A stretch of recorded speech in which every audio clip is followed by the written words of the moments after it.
తెలంగాణ ద్రోణి ఉపరితల ఆవర్తన ప్రభావం కొనసాగుతుంది. హైదరాబాద్తో పాటు పలు జిల్లాల్లోనూ వర్షాలు కురిసే ఛాన్స్ ఉంది. ఇప్పటికే కురిసిన వర్షానికి భాగ్యనగరం రహదారులు జలమయమయ్యాయి.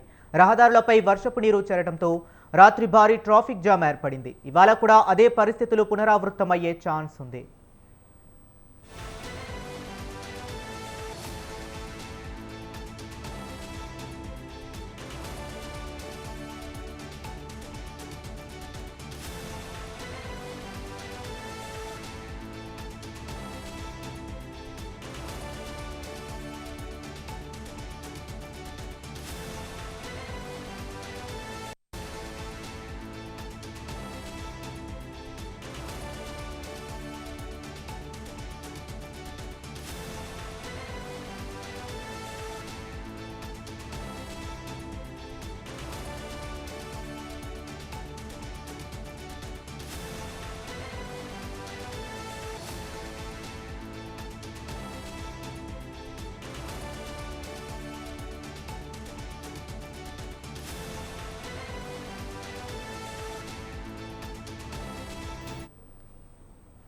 తెలంగాణ ద్రోణి ఉపరితల ఆవర్తన ప్రభావం కొనసాగుతుంది. హైదరాబాద్తో పాటు పలు జిల్లాల్లోనూ వర్షాలు కురిసే ఛాన్స్ కనిపిస్తుంది. ఇప్పటికే కురిసిన వర్షానికి భాగ్యనగరం రహదారులు జలమయమయ్యాయి.